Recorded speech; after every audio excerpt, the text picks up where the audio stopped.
The Adventures of Sherlock Holmes by Sir Arthur Conan Doyle.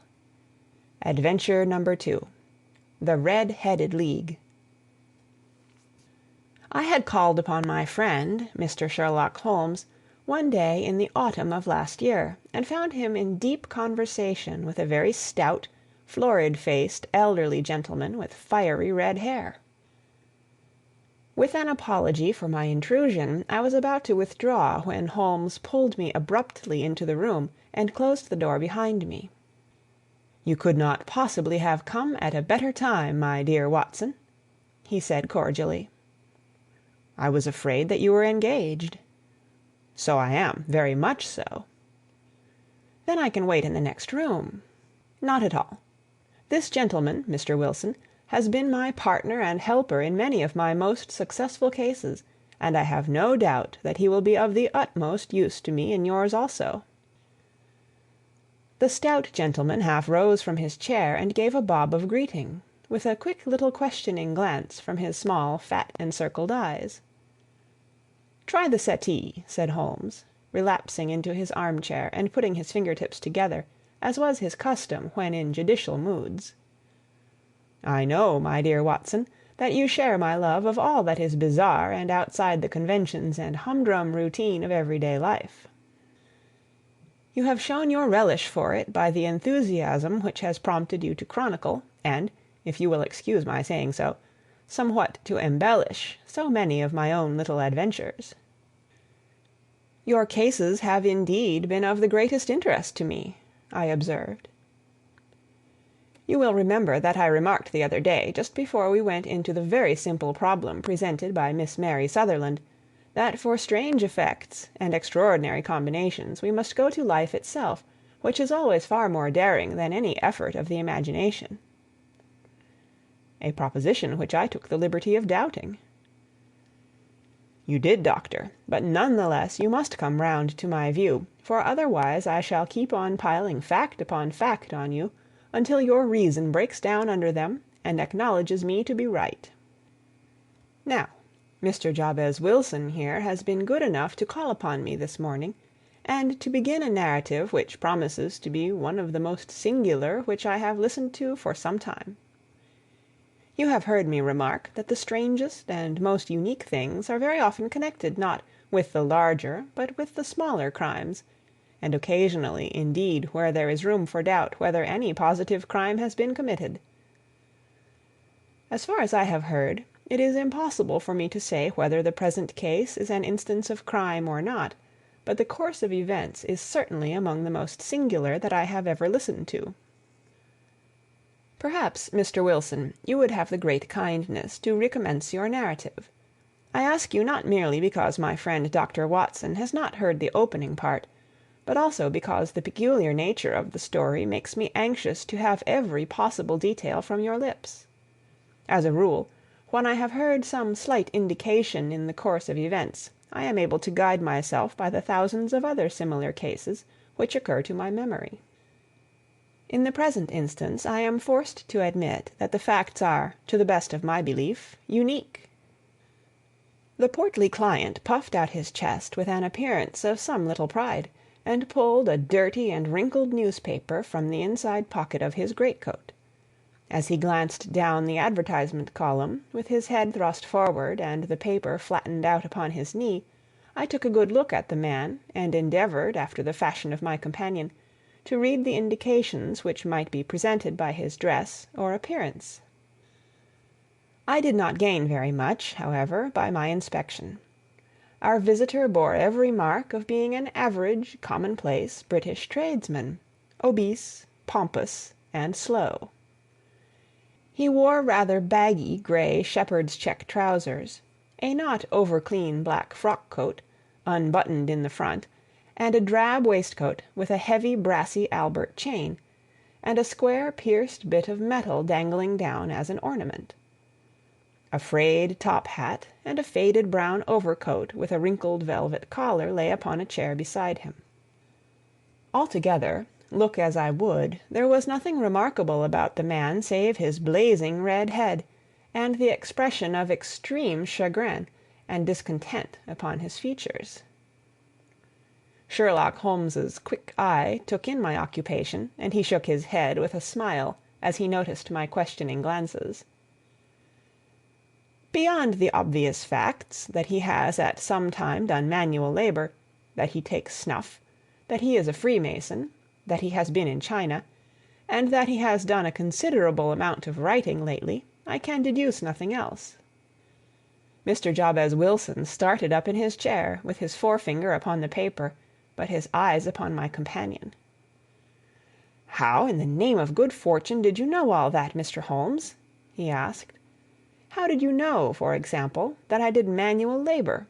It's as true as gospel, for I began as a ship's carpenter." "Your hands, my dear sir. Your right hand is quite a size larger than your left. You have worked with it, and the muscles are more developed." "Well, the snuff, then, and the Freemasonry."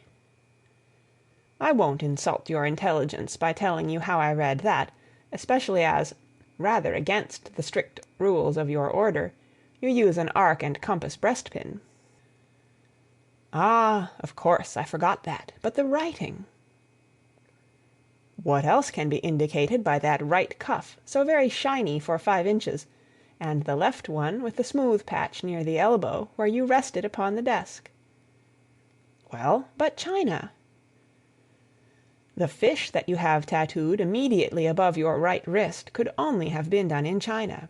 I have made a small study of tattoo marks, and have even contributed to the literature of the subject. That trick of staining the fish's scales of a delicate pink is quite peculiar to China. When, in addition, I see a Chinese coin hanging from your watch-chain, the matter becomes even more simple." Mr. Jabez Wilson laughed heavily. "Well, I never!" said he. "I thought at first that you had done something clever, but I see that there was nothing in it after all." "I begin to think, Watson," said Holmes, "that I make a mistake in explaining. Omne ignotum pro magnifico, you know, and my poor little reputation, such as it is, will suffer shipwreck if I am so candid. Can you not find the advertisement, Mr. Wilson?" "Yes, I have got it now," he answered, with his thick red finger planted halfway down the column. "Here it is. This is what began it all. You just read it for yourself, sir." I took the paper from him and read as follows: "To the Red-Headed League. On account of the bequest of the late Ezekiah Hopkins, of Lebanon, Pennsylvania, USA, there is now another vacancy open which entitles a member of the League to a salary of £4 a week for purely nominal services. All red-headed men who are sound in body and mind and above the age of 21 years are eligible. Apply in person on Monday at 11 o'clock to Duncan Ross, at the offices of the League, 7 Pope's Court, Fleet Street." "What on earth does this mean?" I ejaculated after I had twice read over the extraordinary announcement. Holmes chuckled and wriggled in his chair, as was his habit when in high spirits. "It is a little off the beaten track, isn't it?"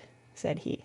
"And now, Mr. Wilson, off you go at scratch and tell us all about yourself, your household, and the effect which this advertisement had upon your fortunes. You will first make a note, Doctor, of the paper and the date."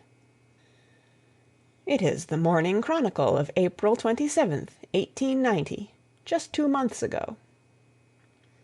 "Very good. Now, Mr. Wilson." "Well, it is just as I have been telling you, Mr. Sherlock Holmes," said Jabez Wilson, mopping his forehead. "I have a small pawnbroker's business at Coburg Square, near the city. It's not a very large affair, and of late years it has not done more than just give me a living. I used to be able to keep 2 assistants, but now I only keep 1, and I would have a job to pay him but that he is willing to come for half wages, so as to learn the business." "What is the name of this obliging youth?" asked Sherlock Holmes. "His name is Vincent Spaulding, and he's not such a youth either. It's hard to say his age. I should not wish a smarter assistant, Mr. Holmes, and I know very well that he could better himself and earn twice what I am able to give him. But, after all, If he is satisfied, why should I put ideas in his head?" "Why, indeed? You seem most fortunate in having an employee who comes under the full market price. It is not a common experience among employers in this age.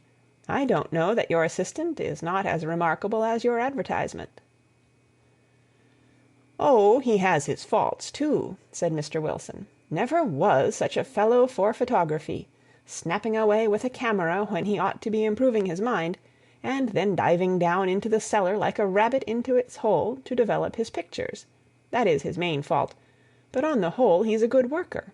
There's no vice in him." "He is still with you, I presume?" "Yes, sir. He and a girl of 14 who does a bit of simple cooking and keeps the place clean. That's all I have in the house, for I am a widower, and never had any family. We live very quietly, sir, the three of us, and we keep a roof over our heads and pay our debts, if we do nothing more." The first thing that put us out was that advertisement. Spaulding, he came down into the office just this day 8 weeks, with this very paper in his hand, and he says, "I wish to the Lord, Mr. Wilson, that I was a red-headed man." "Why's that?" I asks. "Why," says he, "here's another vacancy on the League of the Red-Headed Men. It's worth quite a little fortune to any man who gets it, and I understand that there are more vacancies than there are men, so that the trustees are at their wits' end what to do with the money. If my hair would only change color, here's a nice little crib all ready for me to step into." "Why, what is it then?" I asked. You see, Mr. Holmes, I am a very stay-at-home man, and as my business came to me instead of my having to go to it, I was often 3 weeks on end without putting my foot over the doormat. In that way I didn't know much of what was going on outside, and I was always glad of a bit of news." "Have you never heard of the League of the Red-Headed Men?" he asked, with his eyes open. "Never." "Why, I wonder at that, for you are eligible yourself for one of the vacancies." "And what are they worth?" I asked. "Oh, merely a couple of hundred a year, but the work is slight, and it need not interfere very much with one's other occupations." Well, you can easily think that that made me prick up my ears, for the business has not been over good for some years, and an extra couple of hundred would have been very handy. "Tell me all about it," said I. "Well," said he, showing me the advertisement, "you can see for yourself that the League has a vacancy, and there is the address where you should apply for particulars. As far as I can make out, the League was founded by an American millionaire, Ezekiah Hopkins, who was very peculiar in his ways. He was himself red-headed, and he had a great sympathy for all red-headed men, so when he died it was found that he had left his enormous fortune in the hands of trustees, with instructions to apply the interest to the providing of easy berths to men whose hair is of that color. From all I hear, it is splendid pay and very little to do."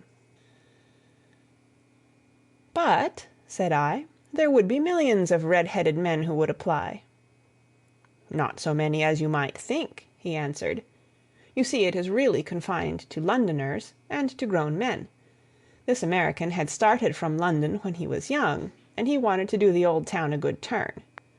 Then again, I have heard it is no use your applying if your hair is light red, or dark red, or anything but real bright, blazing, fiery red.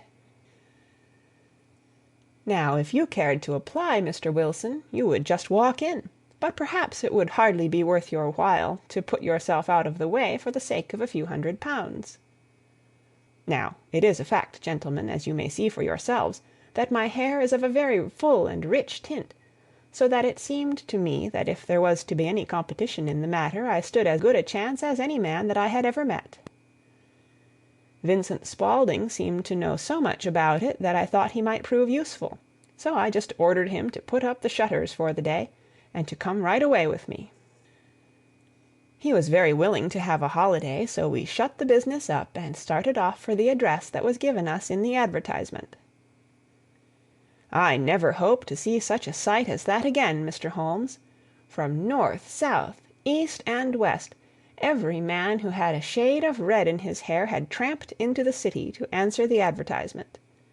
Fleet Street was choked with red-headed folk, and Pope's Court looked like a coster's orange barrow.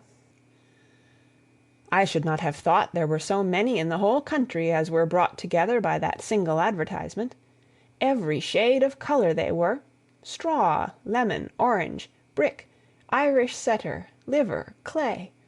But, as Spaulding said, there were not many who had the real vivid flame-coloured tint. When I saw how many were waiting, I would have given it up in despair, but Spaulding would not hear of it. How he did it I could not imagine, but he pushed and pulled and butted until he got me through the crowd and right up to the steps which led to the office.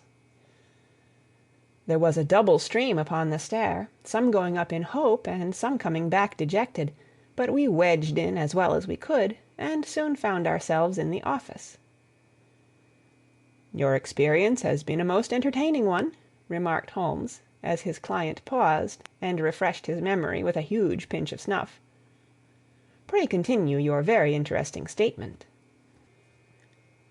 There was nothing in the office but a couple of wooden chairs and a deal table, behind which sat a small man with a head that was even redder than mine.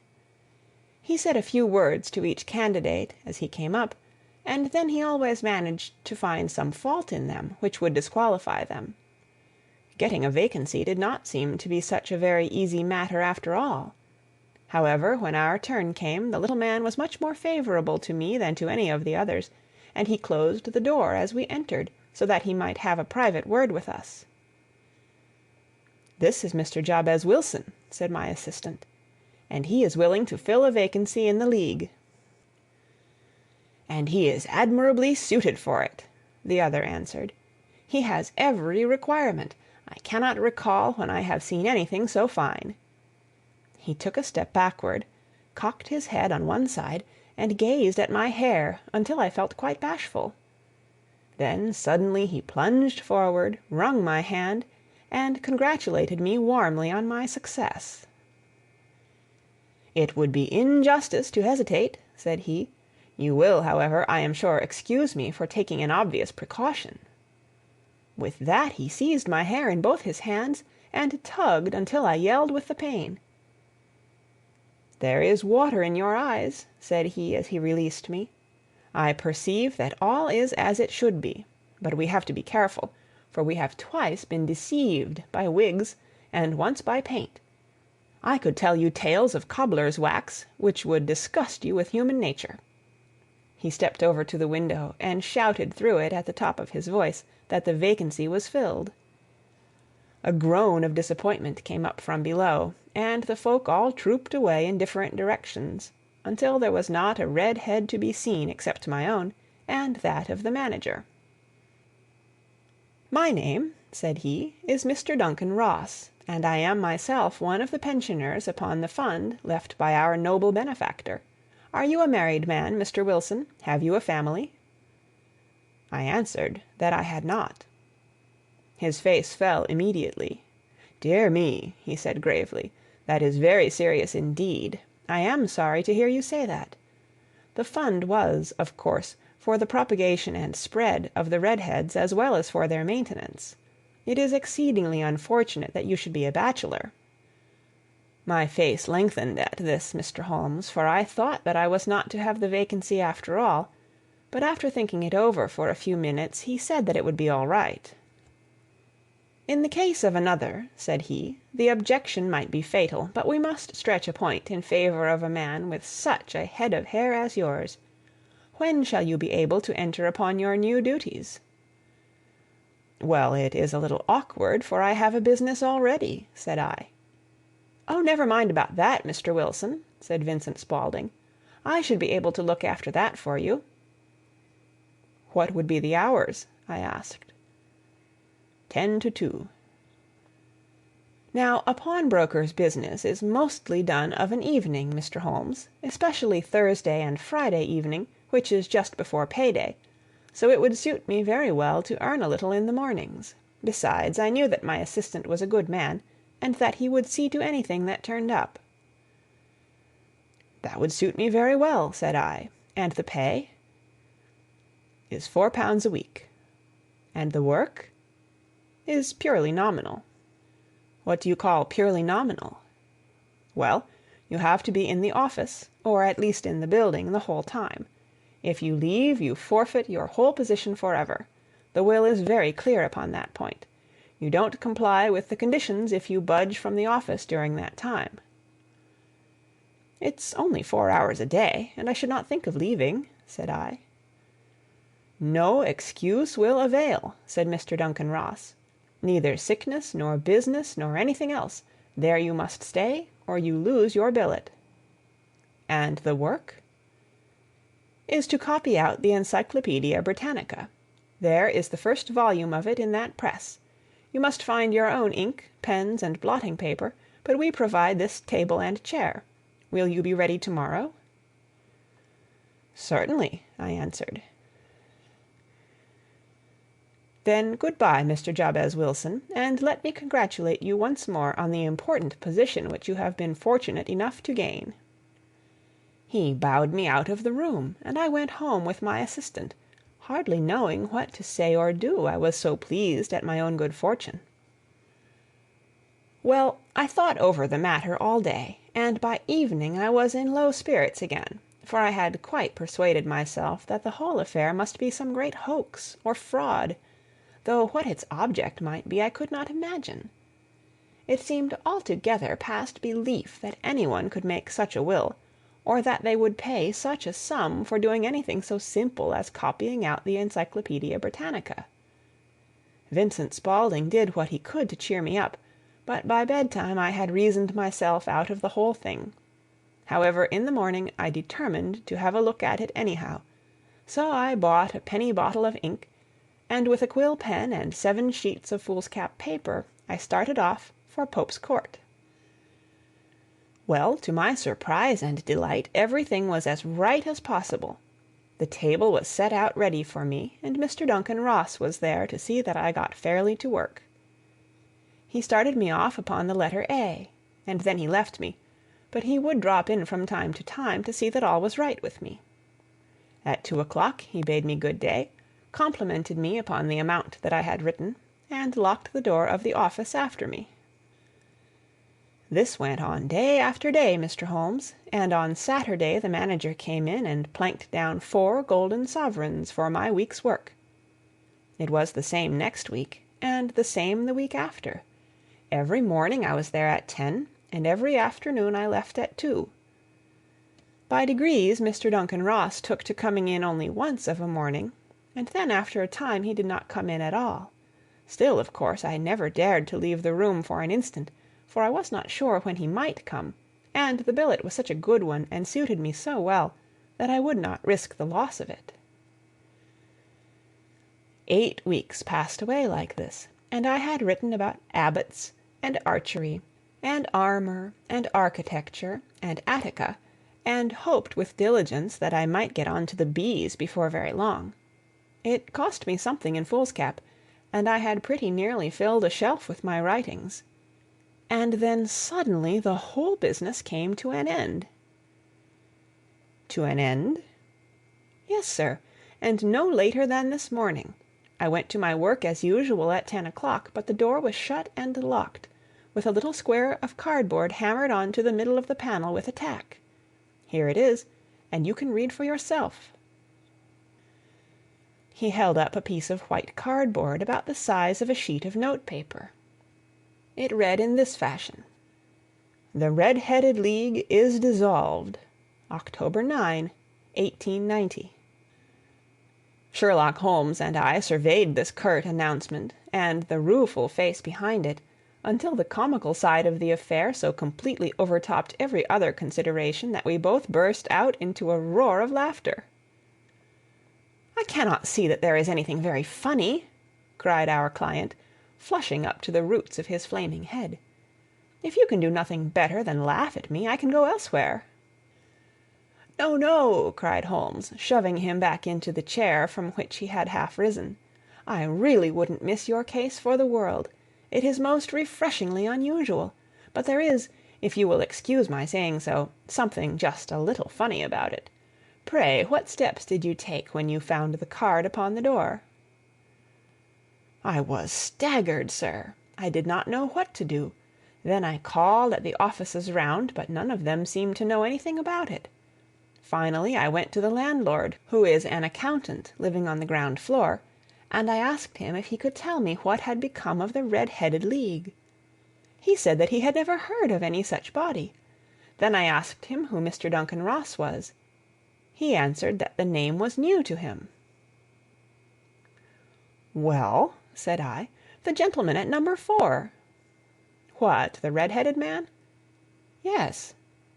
"Oh," said he, "his name was William Morris. He was a solicitor, and was using my room as a temporary convenience until his new premises were ready. He moved out yesterday." "Where could I find him?" "Oh, at his new offices. He did tell me the address. Yes, 17 King Edward Street, near St. Paul's." I started off, Mr. Holmes, but when I got to that address, it was a manufactory of artificial knee-caps, and no one in it had ever heard of either Mr. William Morris or Mr. Duncan Ross. "And what did you do then?" asked Holmes. "I went home to Saxe-Coburg Square, and I took the advice of my assistant. But he could not help me in any way. He could only say that if I waited I should hear by post. But that was not quite good enough, Mr. Holmes. I did not wish to lose such a place without a struggle, so, as I had heard that you were good enough to give advice to poor folk who were in need of it, I came right away to you." "And you did very wisely," said Holmes. "Your case is an exceedingly remarkable one, and I shall be happy to look into it. From what you have told me, I think that it is possible that graver issues hang from it than might at first sight appear." "Grave enough," said Mr. Jabez Wilson. "Why, I have lost £4 a week." "As far as you are personally concerned," remarked Holmes, "I do not see that you have any grievance against this extraordinary league. On the contrary, you are, as I understand, richer by some £30, to say nothing of the minute knowledge which you have gained on every subject which comes under the letter A. You have lost nothing by them." "No, sir, but I want to find out about them, and who they are, and what their object was in playing this prank, if it was a prank, upon me. It was a pretty expensive joke for them, for it cost them £32. "We shall endeavor to clear up these points for you. And first, 1 or 2 questions, Mr. Wilson. This assistant of yours who first called your attention to the advertisement, how long had he been with you?" "About a month, then." "How did he come?" "In answer to an advertisement." "Was he the only applicant?" "No, I had a dozen." "Why did you pick him?" "Because he was handy and would come cheap." "At half wages, in fact?" "Yes." "What is he like, this Vincent Spaulding?" "Small, stout-built, very quick in his ways, no hair on his face, though he's not short of 30. Has a white splash of acid upon his forehead." Holmes sat up in his chair in considerable excitement. "I thought as much," said he. "Have you ever observed that his ears are pierced for earrings?" "Yes, sir. He told me that a gipsy had done it for him when he was a lad." "Hum," said Holmes, sinking back in deep thought. "He is still with you?" "Oh, yes, sir. I have only just left him." "And has your business been attended to in your absence?" "Nothing to complain of, sir. There's never very much to do of a morning." "That will do, Mr. Wilson. I shall be happy to give you an opinion upon the subject in the course of a day or two. To-day is Saturday, and I hope that by Monday we may come to a conclusion." "Well, Watson," said Holmes, when our visitor had left us, "what do you make of it all?" "I make nothing of it," I answered frankly. "It is a most mysterious business." "As a rule," said Holmes, "the more bizarre a thing is, the less mysterious it proves to be. It is your commonplace, featureless crimes which are really puzzling, just as a commonplace face is the most difficult to identify. But I must be prompt over this matter." "What are you going to do, then?" I asked. "To smoke," he answered. "It is quite a three-pipe problem, and I beg that you won't speak to me for 50 minutes." He curled himself up in his chair, with his thin knees drawn up to his hawk-like nose, and there he sat with his eyes closed, and his black clay pipe thrusting out like the bill of some strange bird. I had come to the conclusion that he had dropped asleep, and indeed was nodding myself, when he suddenly sprang out of his chair with the gesture of a man who has made up his mind, and put his pipe down upon the mantelpiece. "Sarasate plays at the St. James Hall this afternoon," he remarked. "What do you think, Watson? Could your patients spare you for a few hours?" "I have nothing to do to-day. My practice is never very absorbing." "Then put on your hat and come. I am going through the city first, and we can have some lunch on the way. I observe that there is a good deal of German music on the programme, which is rather more to my taste than Italian or French. It is introspective, and I want to introspect. Come along." We travelled by the Underground as far as Aldersgate, and a short walk took us to Saxe-Coburg Square, the scene of the singular story which we had listened to in the morning. It was a poky little shabby-genteel place, where 4 lines of dingy 2-storied brick houses looked out into a small, railed-in enclosure, where a lawn of weedy grass and a few clumps of faded laurel bushes made a hard fight against a smoke-laden and uncongenial atmosphere.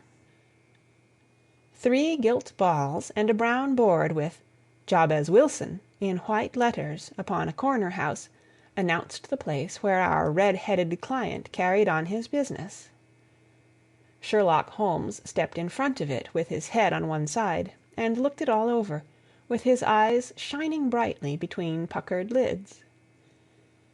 Then he walked slowly up the street, and then down again to the corner, still looking keenly at the houses. Finally he returned to the pawnbroker's, and, having thumped vigorously upon the pavement with his stick 2 or 3 times, he went up to the door and knocked.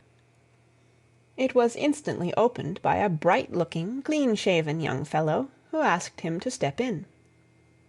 "Thank you," said Holmes. "I only wished to ask you how you would go from here to the Strand." "Third right, fourth left," answered the assistant promptly, closing the door. "Smart fellow, that," observed Holmes as we walked away. "He is, in my judgment, the 4th smartest man in London, and for daring I am not sure that he has not a claim to be 3rd. I have known something of him before." "Evidently," said I, "Mr. Wilson's assistant counts for a good deal in this mystery of the Red-headed League. I am sure that you inquired your way merely in order that you might see him."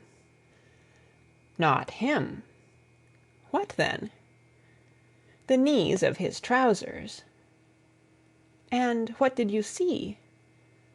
"What I expected to see." "Why did you beat the pavement?" "My dear doctor, this is a time for observation, not for talk. We are spies in an enemy's country. We know something of Saxe-Coburg Square. Let us now explore the parts which lie behind it." The road in which we found ourselves as we turned round the corner from the retired Saxe-Coburg Square presented as great a contrast to it as the front of a picture does to the back. It was one of the main arteries which conveyed the traffic of the city to the north and west. The roadway was blocked with the immense stream of commerce flowing in a double tide inward and outward, while the footpaths were black with the hurrying swarm of pedestrians. It was difficult to realize, as we looked at the line of fine shops and stately business premises, that they really abutted on the other side upon the faded and stagnant square which we had just quitted. "Let me see," said Holmes, standing at the corner and glancing along the line. "I should like just to remember the order of the houses here. It is a hobby of mine to have an exact knowledge of London. There is Mortimer's, the tobacconist, the little newspaper shop, the Coburg branch of the City and Suburban Bank, the Vegetarian Restaurant, and McFarland's Carriage Building Depot. That carries us right on to the other block. And now, Doctor, we've done our work, so it's time we had some play. A sandwich and a cup of coffee, and then off to Violin Land, where all is sweetness and delicacy and harmony, and there are no red-headed clients to vex us with their conundrums. My friend was an enthusiastic musician, being himself not only a very capable performer, but a composer of no ordinary merit. All the afternoon he sat in the stalls, wrapped in the most perfect happiness, gently waving his long, thin fingers in time to the music, while his gently smiling face and his languid, dreamy eyes were as unlike those of Holmes the sleuth-hound, Holmes the relentless, keen-witted, ready-handed criminal agent, as it was possible to conceive.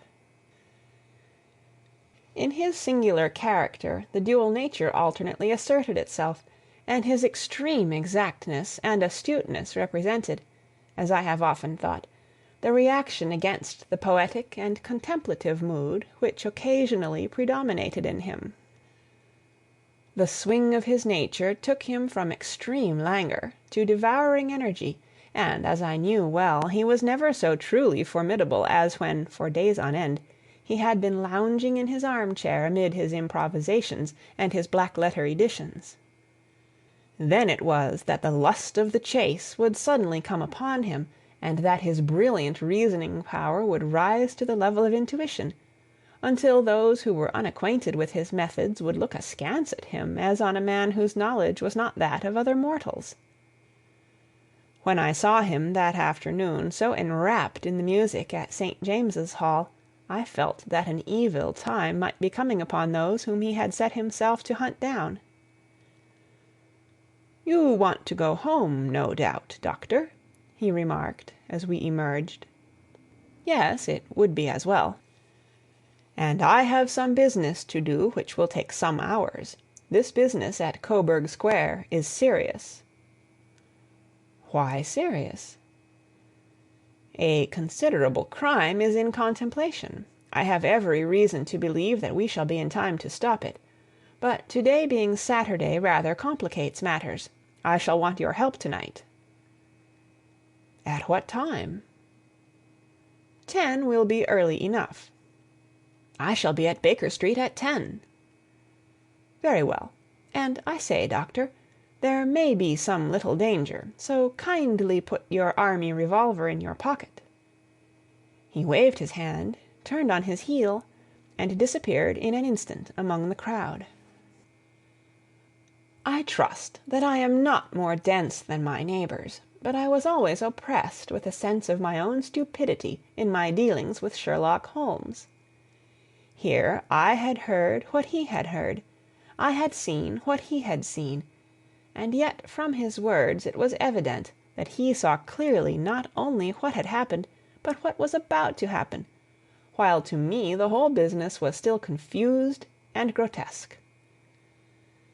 As I drove home to my house in Kensington, I thought over it all, from the extraordinary story of the red-headed copier of the Encyclopedia, down to the visit at Saxe-Coburg Square, and the ominous words with which he had parted from me.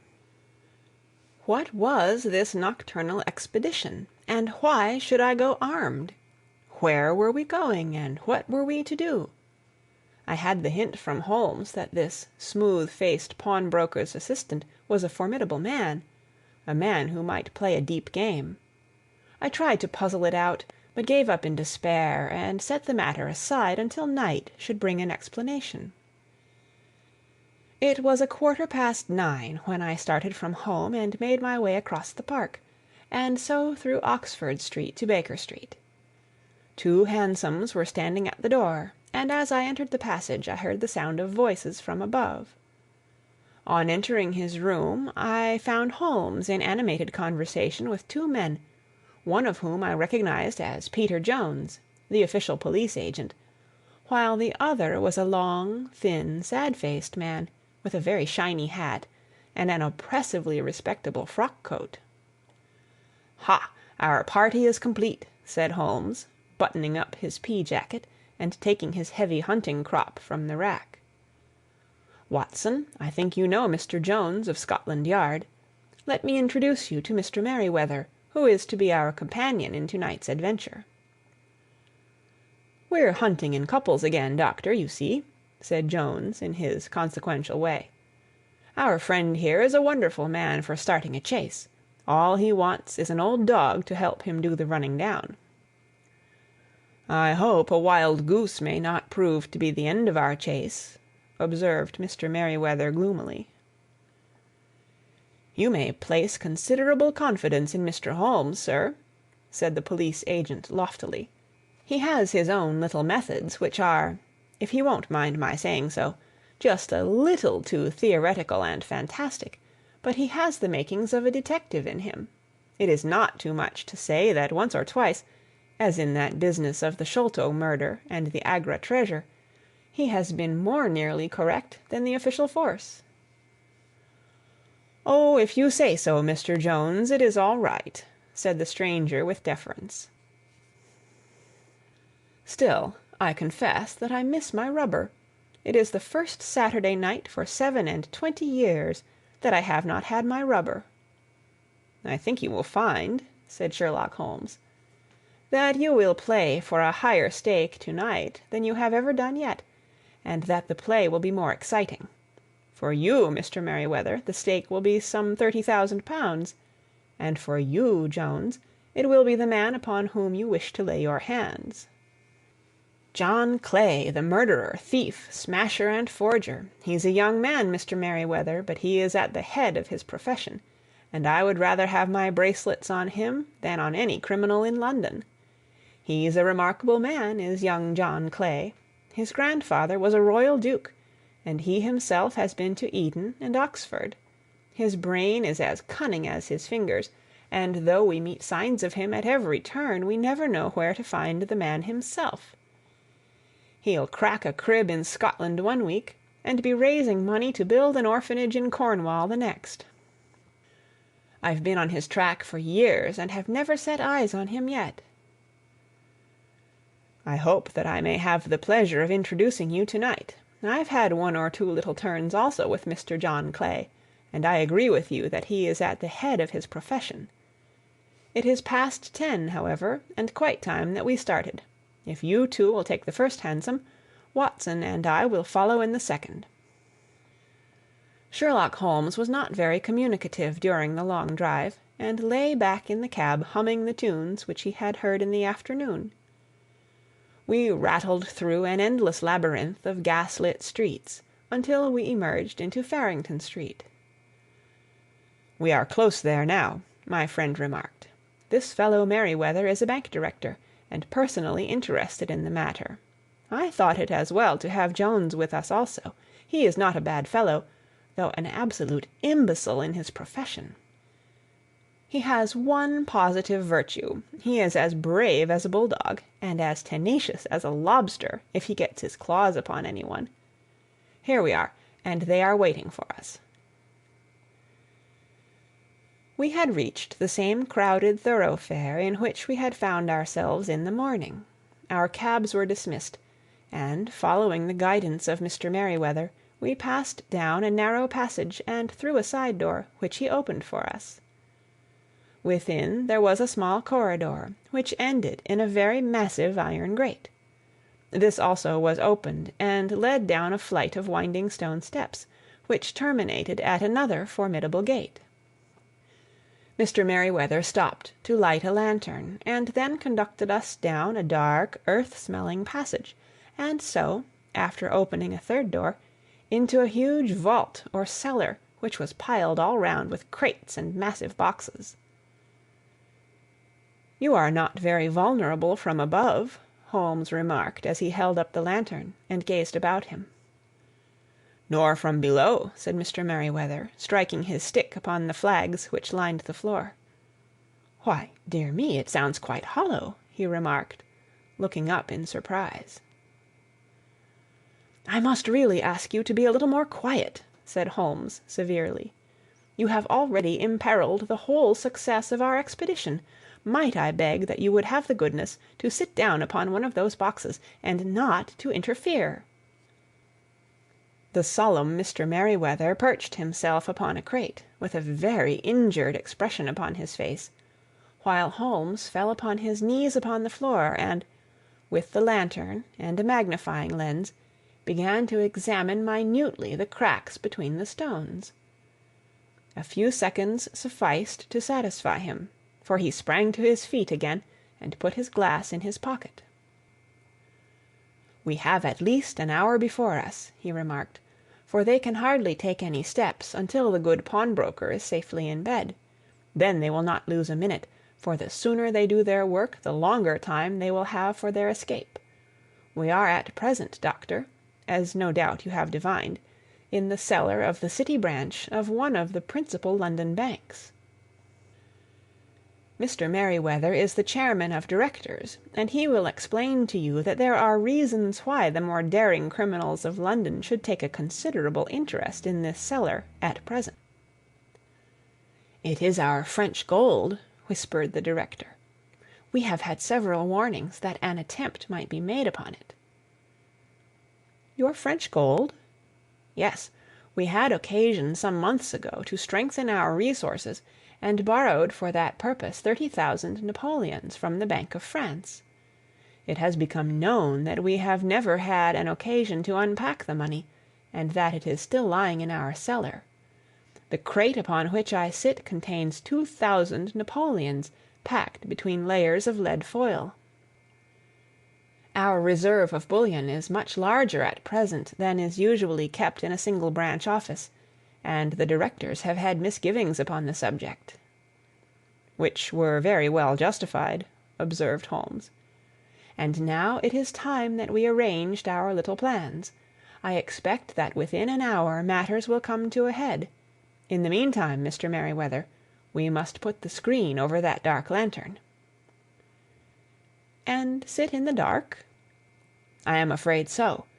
I had brought a pack of cards in my pocket, and I thought that, as we were a partie carrée, you might have your rubber after all. But I see that the enemy's preparations have gone so far that we cannot risk the presence of a light. And first of all we must choose our positions. These are daring men, and though we shall take them at a disadvantage, they may do us some harm unless we are careful. I shall stand behind this crate, and do you conceal yourselves behind those. Then, when I flash a light upon them, close in swiftly. If they fire, Watson, have no compunction about shooting them down." I placed my revolver, cocked, upon the top of the wooden case behind which I crouched. Holmes shot the slide across the front of his lantern, and left us in pitch darkness. Such an absolute darkness as I have never before experienced. The smell of hot metal remained to assure us that the light was still there, ready to flash out at a moment's notice. To me, with my nerves worked up to a pitch of expectancy, there was something depressing and subduing in the sudden gloom, and in the cold, dank air of the vault. "They have but one retreat," whispered Holmes. "That is back through the house into Saxe-Coburg Square. I hope that you have done what I asked you, Jones." "I have an inspector and 2 officers waiting at the front door." "Then we have stopped all the holes. And now we must be silent and wait." What a time it seemed!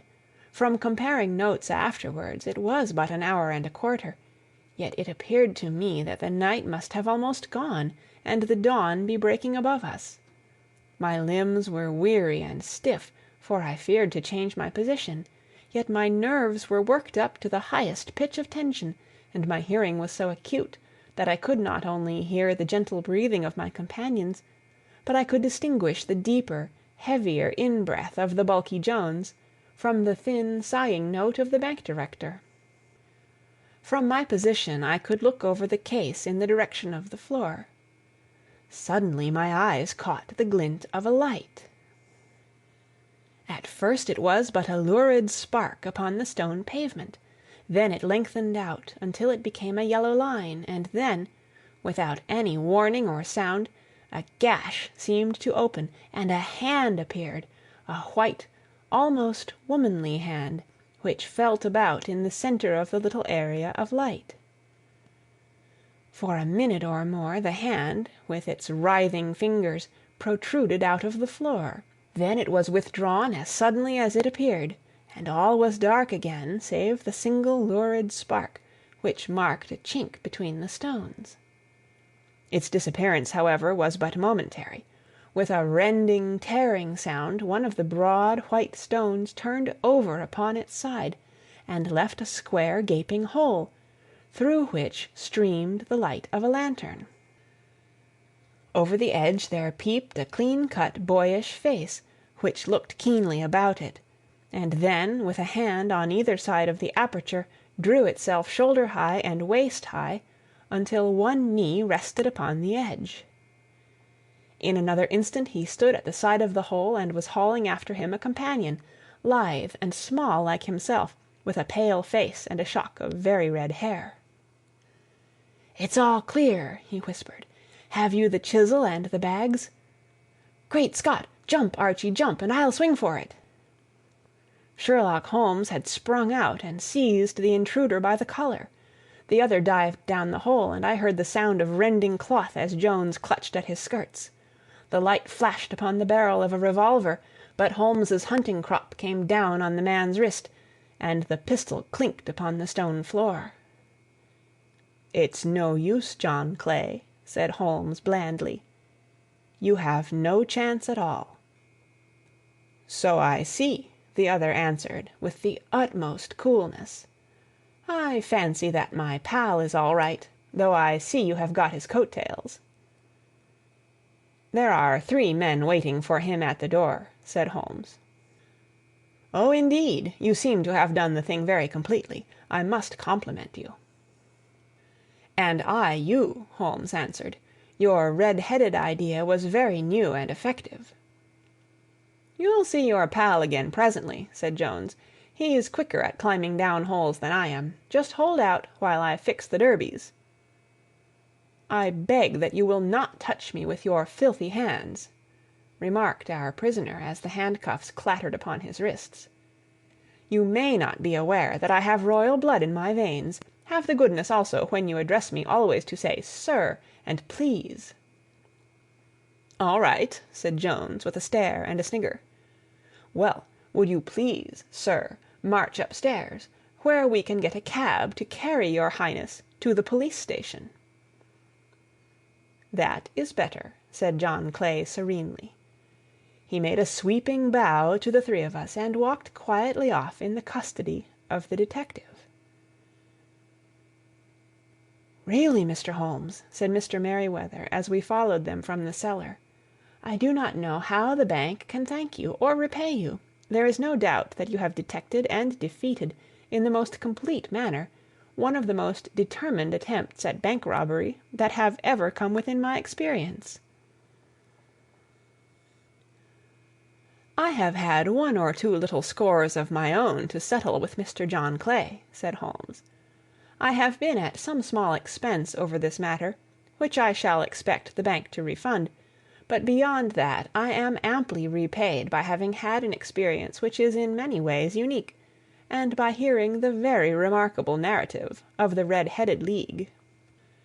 You see, Watson," he explained in the early hours of the morning as we sat over a glass of whiskey and soda in Baker Street, "it was perfectly obvious from the first that the only possible object of this rather fantastic business for the advertisement of the League, and the copying of the encyclopedia, must be to get this not over-bright pawnbroker out of the way for a number of hours every day. It was a curious way of managing it, but really it would be difficult to suggest a better. The method was no doubt suggested to Clay's ingenious mind by the color of his accomplice's hair. The £4 a week was a lure which must draw him, and what was it to them who were playing for thousands? They put in the advertisement, one rogue has the temporary office, the other rogue incites the man to apply for it, and together they manage to secure his absence every morning in the week. From the time that I heard of the assistant having come for half wages, it was obvious to me that he had some strong motive for securing the situation. But how could you guess what the motive was? Had there been a woman in the house, I should have suspected a mere vulgar intrigue. That, however, was out of the question. The man's business was a small one, and there was nothing in his house which could account for such elaborate preparations and such an expenditure as they were at. It must, then, be something out of the house. What could it be? I thought of the assistant's fondness for photography, and his trick of vanishing into the cellar. The cellar! There was the end of this tangled clue. Then I made inquiries as to this mysterious assistant, and found that I had to deal with one of the coolest and most daring criminals in London. He was doing something in the cellar, something which took many hours a day for months on end. What could it be, once more? I could think of nothing save that he was running a tunnel to some other building. So far I had got when we went to visit the scene of action. I surprised you by beating upon the pavement with my stick. I was ascertaining whether the cellar stretched out in front or behind. It was not in front. Then I rang the bell, and as I hoped, the assistant answered it. We have had some skirmishes, but we had never set eyes upon each other before. I hardly looked at his face. His knees were what I wished to see. You must yourself have remarked how worn, wrinkled, and stained they were. They spoke of those hours of burrowing. The only remaining point was what they were burrowing for. I walked round the corner, saw the City and Suburban Bank abutted on our friend's premises, and felt that I had solved my problem. When you drove home after the concert, I called upon Scotland Yard and upon the chairman of the bank directors, with the result that you have seen. And how could you tell that they would make their attempt to-night? I asked. Well, when they closed their League offices, that was a sign that they cared no longer about Mr. Jabez Wilson's presence. In other words, that they had completed their tunnel. But it was essential that they should use it soon, as it might be discovered, or the bullion might be removed. Saturday would suit them better than any other day, as it would give them 2 days for their escape. For all these reasons I expected them to come to-night. You reasoned it out beautifully, I exclaimed in unfeigned admiration. It is so long a chain, and yet every link rings true. It saved me from ennui, he answered, yawning. Alas, I already feel it closing in upon me. My life is spent in one long effort to escape from the commonplaces of existence. These little problems help me to do so. And you are a benefactor of the race, said I. He shrugged his shoulders. Well, perhaps after all it is of some little use, he remarked. L'homme c'est rien, l'œuvre c'est tout, as Gustave Flaubert wrote to George Sand. End of Adventure number 2. Read by Kara Schallenberg, www.kray.org, on September 24th, 2006, in Oceanside, California.